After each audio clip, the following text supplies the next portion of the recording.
Callaloo, ackee, sweet potato, yam, banana, and tomato, cabbage, spinach, avocado, chocho, buttered bean and cocoa, courgette, millet, plantain, rice and peas and pumpkin, mango, dates and guava, chickpeas and cassava. So hello, can you tell us about your community and who you are?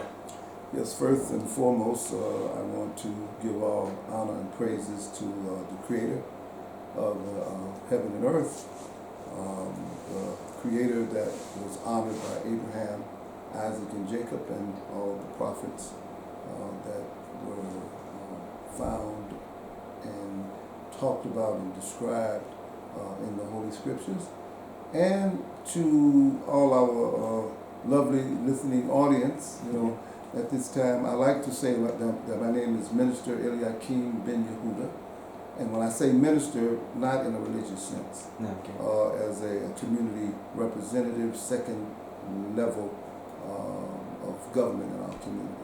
So as a minister, like in Israel, you know, you have the Minister of Agriculture, you have the Minister of Foreign Affairs, Minister of Education. I happen to be the Minister of the People, and my portfolio usually will cover anything that involves our brothers, our sisters, our children, our families.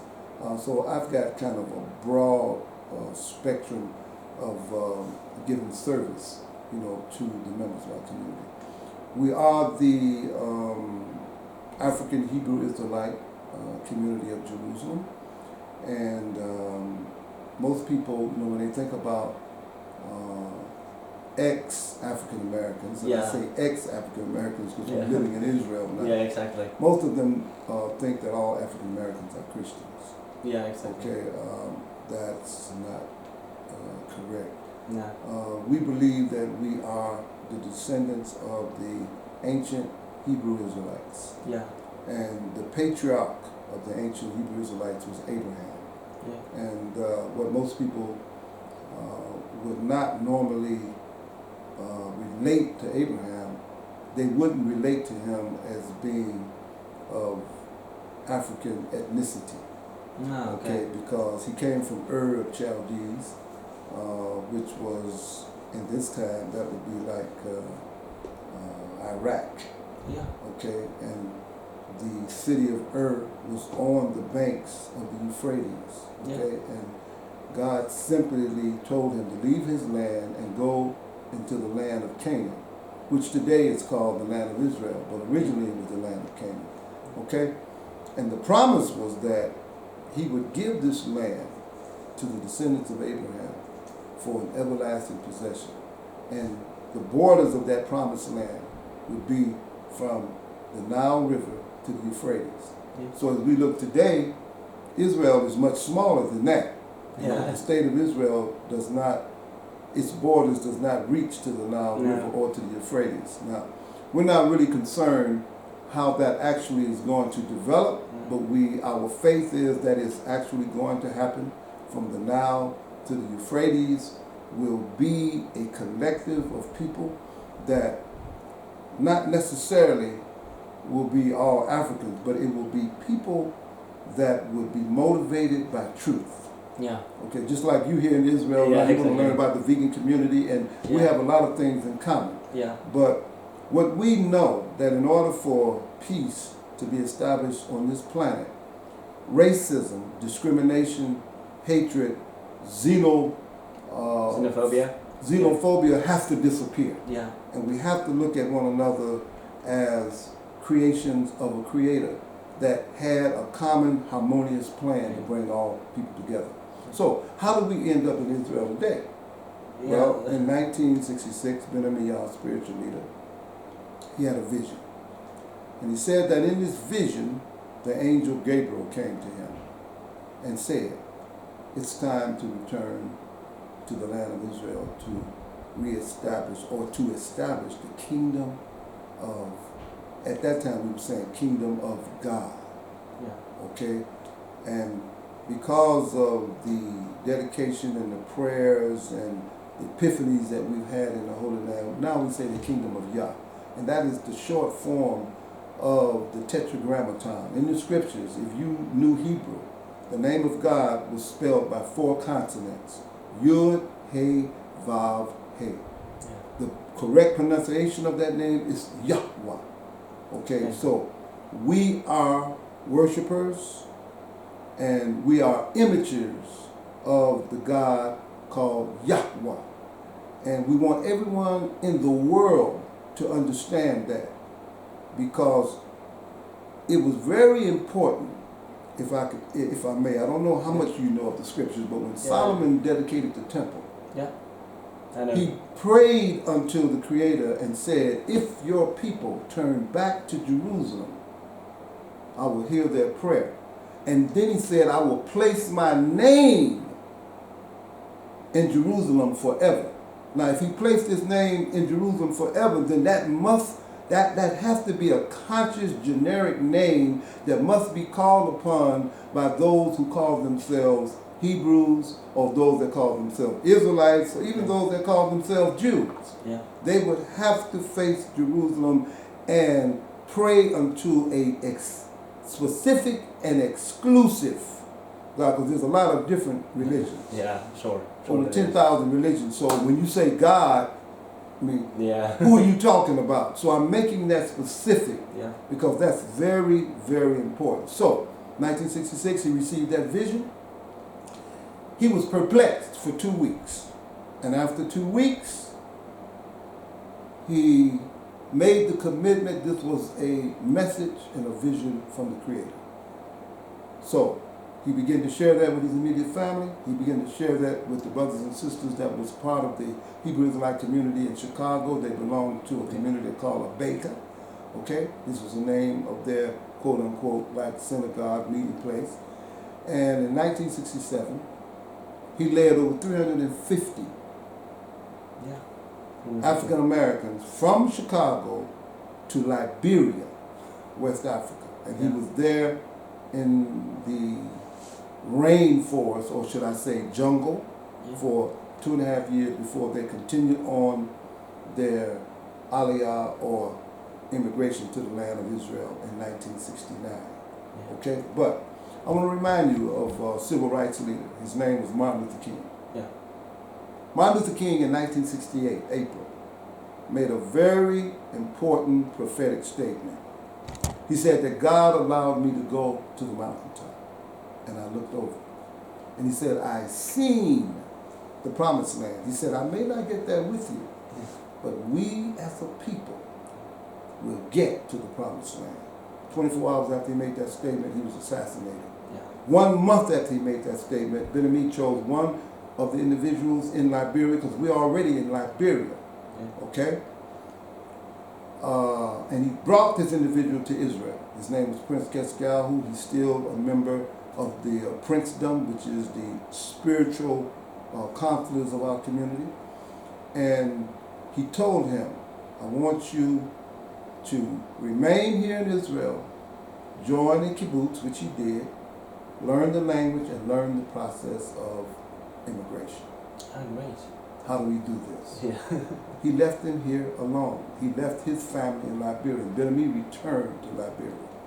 So after about 2 years, he contacted Ben-Ami and said, I understand what we have to do to come into the land of Israel.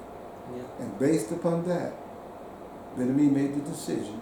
In 1969, we had maybe 102, 103 people.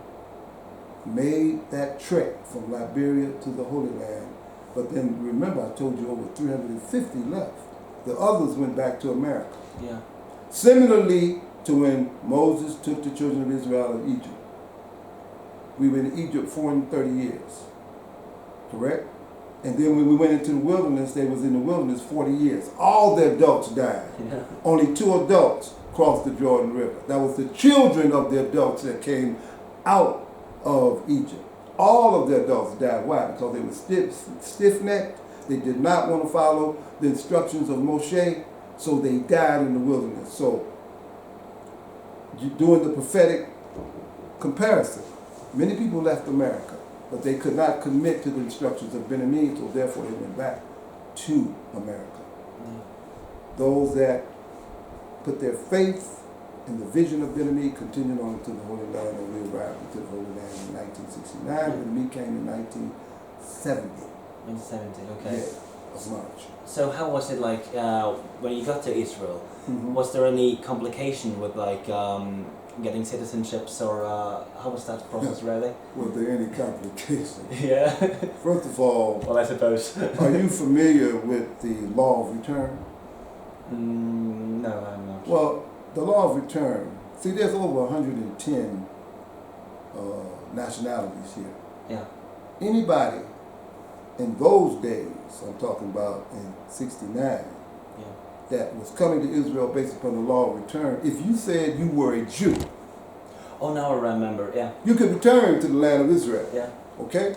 But after we came, they held us in the airport for 48 hours because they're trying to determine, where's your conversion papers, Yeah. where's the proof that you're Jewish? Hey, like everybody else that had came here, Yeah. I'm Jewish, I'm keeping the holy days and the scriptures. What's the problem? Yeah. Exactly. Yeah. Because we didn't see a problem. After 48 hours, they allowed us to come in. They sent us right here to Dimona. Okay? And we also were sent to Arad, which is another development city in the Negev, and also Mitzpeh, which is another development city. Okay? Yeah. But after that, they then changed the law. Because I guess they thought they might have opened Pandora's box to allow us to come in, not knowing, well, if other African American seals absorb them, it'll be more coming than what we're going to do. Okay? So consequently, what happened It could be some issues. is that yeah. they changed the law. Now your mother got to be Jewish. Oh yeah. Yeah. So it was changed after you came in, actually. Yeah. I didn't come in until 1971. Oh, okay. I didn't go to Liberia. Okay, but when I came in, I couldn't come in and say I'm coming to join the Hebrew Israelites in Dimona. Because if I would have said that, they would have turned me around. Yeah. I had to come in incognito. Oh, why are you coming to Israel? Well, I want to get baptized in the Jordan River. I want to walk in Jerusalem just like John. I want to see where the walls of Jericho fell. Typical Christian conversation. So they gave me 90-day visa. 90-day visa, yeah. After 90 days, I had to renew. I renewed, and then when I tried to renew the third time, they said, absolutely not. You got to go back to America. So I remained in Israel for almost 5 years with no status. No status. No work permit, no hospitalization, no unemployment benefits. So, and then when some of the brothers did get a job, those that came in like that, the contractors knew. We didn't have no legal status. So after a month, you would work, and then you would go get your check, the kablan, the contractor would disappear. Oh, really? That's So that's a whole month working, no money, you can't find, and we can't go to the labor union. Why? Because we don't have any legal, representation. Okay. So we went through a protracted struggle. Okay.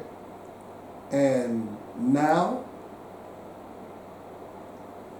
we have over 400 members of the community have citizenship. We also have Toshav Keva, which is permanent residence. Okay. We also have a problem now with our third generation. Okay, not the second group, the third generation. The children of my children. Yeah. They don't get automatic temporary residence or citizenship, even though they're born here. They don't even get American citizenship. I, as the grandparent, have to go to the American embassy. This is my son's son, and then the third generation get American citizenship, but they cannot get citizenship in Israel. So we're in negotiations now. So there's really like a problem for like newborns to even get a citizenship at all. Well, yeah, but we can get American citizenship. Okay. But we're not concerned with American citizenship. We want to be legally validated as legal residents in the Holy Land. Yeah. See, that means more to me than an American citizenship. Yeah. To have binding laws saying that I am a citizen of not just Israel, but I'm a citizen of the promised land. Okay? So, for lack of a better word, we are still in negotiations, but that's not a problem. Okay. We have continued to develop on many levels in our community. And diet just happens to be just a very small portion of it. Okay, but you know, the time that you will spend with us, you will see that we have regenerative institutions that is really reevaluating the whole blueprint for what is the purpose of life and what is our relationship to one another, what is our relationship to the fauna and the flora, okay, and then what is our relationship to the Creator. That's very, very important. Yeah, because like personally, I got to veganism through ethics. You actually got to veganism from purely religious reasons. Okay, but I've got to stop you there. Okay. This is not a religious community. Okay. See, the law, thou shalt not kill, Yeah. that's not a religious law, that's a moral law. Exactly. Thou shalt not steal, that's not a religious law, that's a moral law. Morality and religion is two diametrically opposed ideologies. Why do I say that? Because my forefathers were slaves that were enslaved by quote unquote religious people, Christians. Is that correct? That's correct. That's correct. The Ku Klux Klan is a religious organization. Palestinians that become radicals, they strap themselves up with bombs and in the name of religion say Allah Akbar and blow themselves up. That's on religious principles. I am a righteous man. We are a righteous community. Righteousness has nothing to do with religion. Oh, that's really interesting though, because many people would disagree with you in different communities, because some people believe that you can't have religion, no, you can't have ethics without religion. What would you tell people like that? Well, first of all, you have to redefine religion. Yeah. There's over 10,000 religions in the world. Which one is the correct? Do you understand? And in the Bible it says, my house shall become the house of prayer for all people. So how are we going to get all people in one house of prayer? It cannot be based upon your religious ideologies, because religion is the way man defines that he should worship God. It has nothing to do how God would determine how he wants to worship you. Because let's take, for instance, Abraham. Let's take Abraham. Abraham is embraced by the Christians. Is that correct? Yeah, I suppose. Yeah. Abraham is embraced by the Jews. They say Abraham. And Abraham is embraced by our Muslim brothers and sisters. They say Ibrahim. Ibrahim, yeah. Correct? Yeah, correct. Okay. That's the three monotheistic religions, right? Yeah. But if Abraham was here today, he'd be schizophrenic. Yeah, exactly. Why? Because on Friday, he's got to go in a mosque and pray toward Mecca and say Allah. Then the next day, which is the Shabbat, he's going to go in the synagogue and face Jerusalem, and he's going to say Hashem. And then on Sunday, he's going in church and he's going to face the cross and say Jesus. He's mixed up. Wow, that's really interesting, because Abraham was a Hebrew. Yeah. And see, that's what's interesting, that don't nobody remember that the man was a Hebrew, and when he came to Israel, he lived in Hebron, or Hebron, Hebron. You know what that means? I don't know what it means. It means friend. He was the friend of God. So instead of us trying to be Christian, Jewish, Islamic, Hindu, Buddhist, we need to find out, how do I become a friend of God? And if I become a friend of God, I will not kill animals. First of all, I will not kill humans. I will not pollute the water. That's if you're going to be God's friend. How does somebody become your friend? How does somebody become your friend? Being friendly to me, I guess. Yeah, being friendly to you, but they're not going to do anything that's going to disrespect you or harm you. Or you create something and then I'm your friend and I destroy it. Well, the Creator created the earth. So surely the industrialists cannot be the friends of God. Good point. That is some really good words. And then what I want you to understand, you say good point. No, it's a right point. It has to be right. And as long as we keep right ambiguous, what is true is true. We have to agree on what is true. Not my interpretation. This is not my interpretation. H2O. That makes what? Water. Okay, what did hydrogen and oxygen have to do with that? First of all, let's say hydrogen and oxygen was male and female. And let's say hydrogen and oxygen get to fighting like people do. Oh. We wouldn't have water. No. So H2O, wherever we go, that's water. So if we want peace on this planet, we have to be all vibrating from the same source of consciousness. Now I know some people say, you talking about heaven. You're absolutely correct. Right now we got hell on earth. You know why? Because people got a hell of a idea. They have a hell of a notion. They have a hell of a time. Because they said when they had a good time, oh, I had a hell of a good time. And they got a hell of a bad relationships.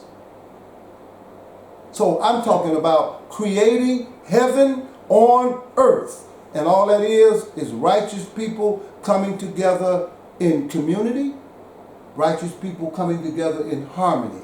That has nothing to do with ethnicity. That's got nothing to do with religion. That's got something to do with the innate nature that we used to have before man began falling away from his original consciousness. Now, I don't have no script in terms of what I'm sharing with you. I live this. She lives this every day. So I don't have to remember about what's true.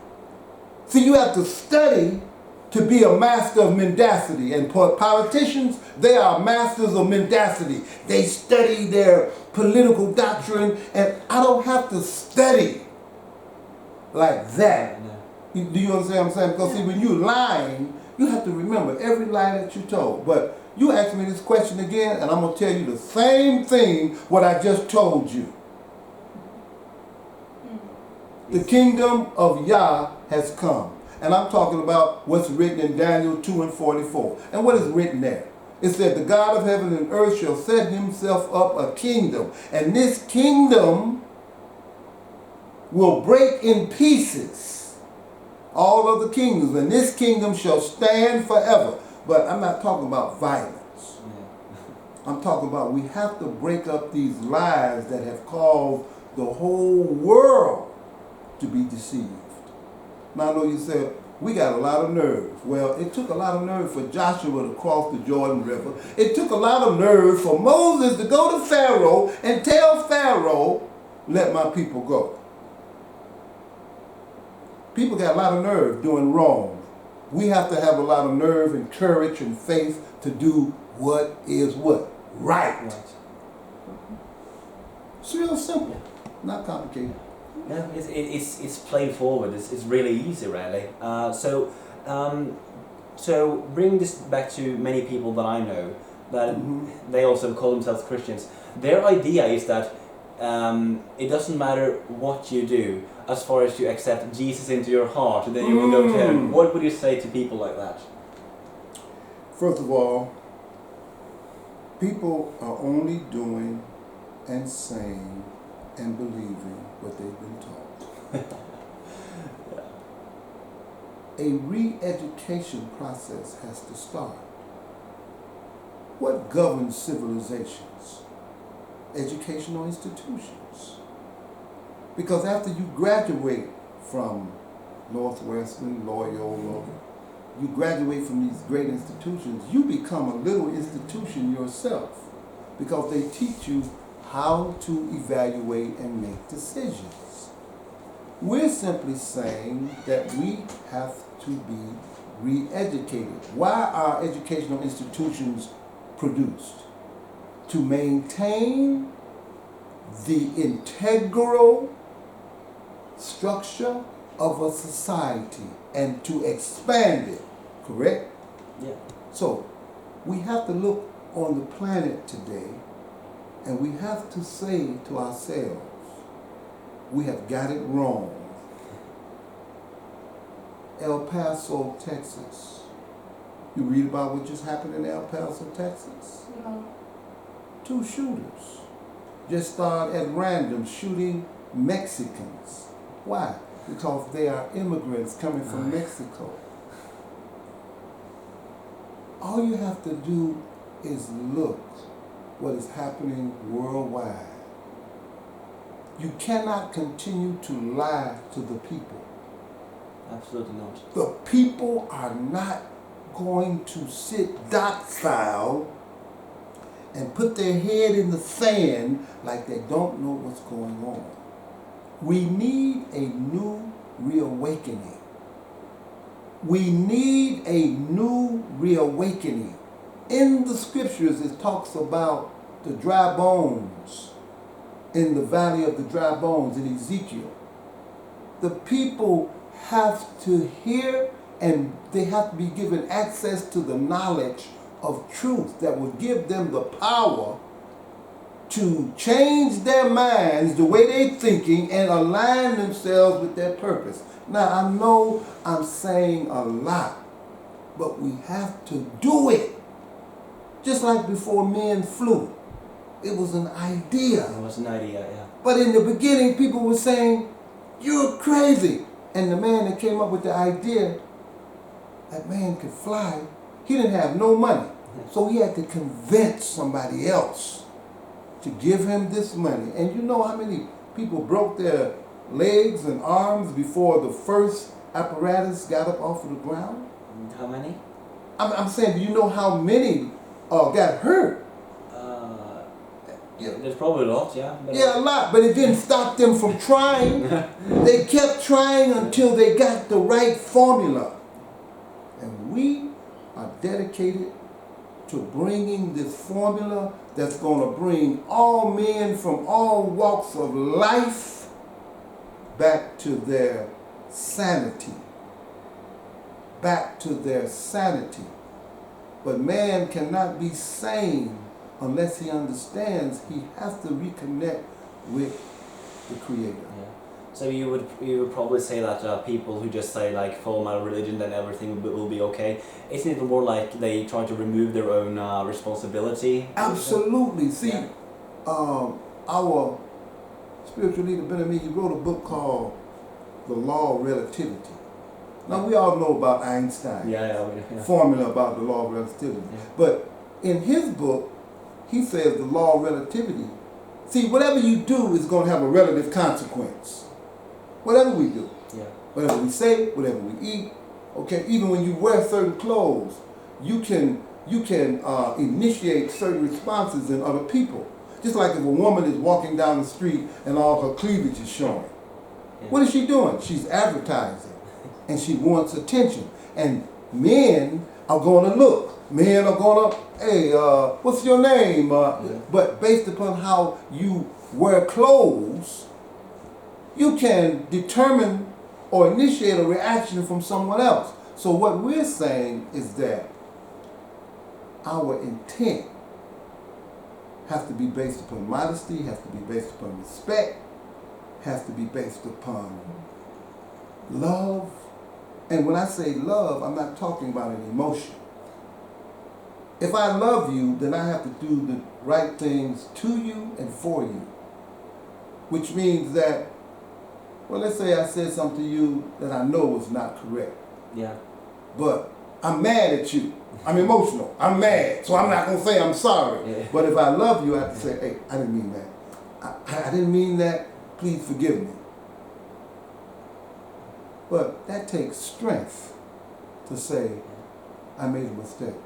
I'm sorry. I also saw a video way back when somebody explained something like that. Because I think it was like Indian spokesman for some kind of some spiritual group or something. In America? No, in India. Okay. The thing he said was that you don't love those people. You love what those people can do for you. Mm-hmm. So your words were like so familiar to like what he said way back. Well, absolutely. And see, love is not it's not an emotion.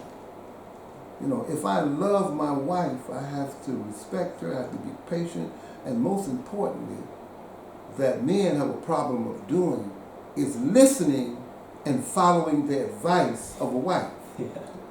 But to me, that's really stupid. You listened to your mother. She was a woman.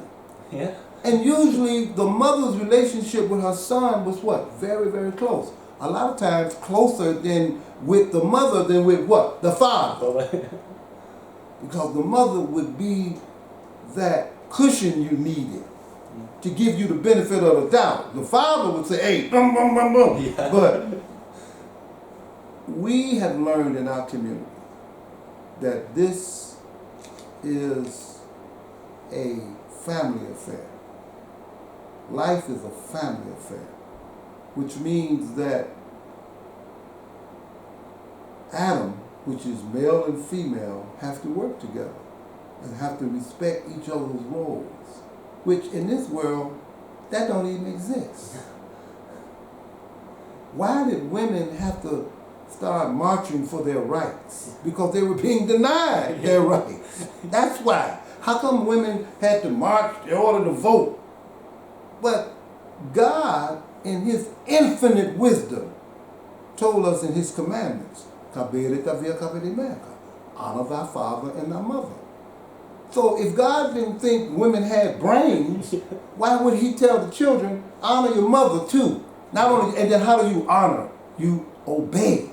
You obey. Other than that, you dishonor. And you know, and I know, in today's society, children have more authority than parents. Because they can go to the police station, and my father hollered at me. That's verbal violence. You can be put in jail. Yeah. You can be put in jail for chastising your child. They call it now child abuse. But in the scriptures it said, spare not the rod, because you will spoil the child. Now that doesn't mean that every time the child does something wrong, that you have to physically chastise the child. You can put the child upon punishment. I'm saying onus. Yeah. That's yeah. Just to make sure that people don't get like the wrong idea. You don't like promote like parents committing violence towards I children. think you can deny them privileges. Yeah. But they have to have guidelines, Yeah. and they have to have borders, and then there have to be consequences for crossing those guidelines. Yeah. Other than that, how do you instill in the child discipline? Yeah. Okay? And discipline is a hard word in English. Yeah. But discipline in Hebrew is mishma'at. And all discipline is hearing what is correct and then doing what is correct. Yeah. That's discipline. But everybody don't have that. Yeah, because like many would, when they hear discipline, think of like physical violence. Yeah, physical violence or something hard. Yeah. Or just when you say law. Yeah. You know, the books of the law, about the first 5 books. But Yeah. it was books of instructions. Yeah. In the beginning, man was given instructions. But, you know, man thinks on his own too much. Yeah. And he thinks that he is greater than the whole. Because we're all connected. Yeah. Everything is interconnected in the world. You know, what you do in Poland will affect me in Israel. Yeah. What I do here in Israel will affect you in Poland. We're all connected, okay? Just like today. Perfect example. We didn't have no way to contact you. But my innate intuitive, I said, you know what? I told her, I said, I got to drive around and see if they stand in one of these stations. Because I don't know which one you're going to be at. Then I said, well, they should be at the central bus station. Well, I passed there twice. I didn't see you. Yeah. And then I was telling her, I got to go to a meeting because if they don't show up, you know, I got to continue my day. So I said, I'm going back one more time. Yeah. Went back. I never met you before, but when I saw you, and then she had the camera and the microphone, that was a giveaway. Yeah, I said, that's got to be them. But how do you explain that? Yeah. How do you explain it? And see, I don't look at that as coincidence. I caused that to happen. She caused it to happen because she's saying, hey, sorry, where are the people? Yeah. So anyway. Yeah, really great. And she's looking at, she's rolling time. Yeah, rolling time. Yeah, yeah. Also, last thing. How did this community become vegan? It's like the. How did this community become vegan? Well, first and foremost, when we first went to Liberia, okay?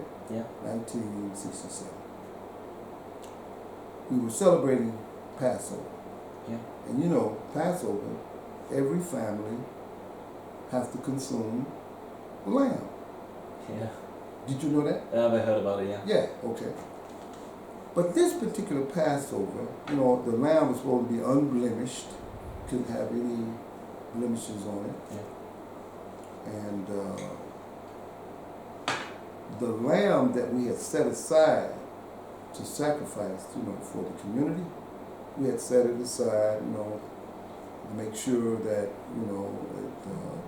we were sanctifying, the animal. Yeah. So on the day that we were coming to get the lamb, to butcher the lamb, Yeah. the lamb hung himself. Oh wow. They had this rope, and in some kind of way he kind of went around the pole or something and fell, and when we got there, the lamb was dead. So our spiritual leader, Ben me, he went into personal consultation, meditation, and he said this is a sign that from this day forward, we're not going to consume meat. So when we came up to Israel, this is what we were practicing based upon that incident that happened in Liberia. So do you think that also has like something to come with that the world is increasingly going more vegan, that people are like waking up or something? Well, first of all, if we read in the scriptures, and see, we have to relate what's going on in the world today with the scriptures. Yeah. In Isaiah, it said, all people shall come up to the mountain of the house of Jacob. Yeah. Okay? And we see this as we institute these new regenerating lifestyles. This will begin to influence the entire world. Because like she said, when we first came to Israel, they laughed at us when we told them we were vegans. Yeah. What? You don't eat any meat? You don't eat cooked meat? So anyway. Yeah. So we feel that everything that we do now, it's like it's on an automatic spiritual broadcast. Okay? Yeah, that's really great. I think that's about to wrap up this this conversation of ours. Okay. You're really well spoken. You got like the you get like everything on point. It's just so amazing and all the energy you bring forward. Yeah. Thank you. Yeah. So if anybody wants to go to Dimona anytime, meet those people, it's a really great thing. Picture.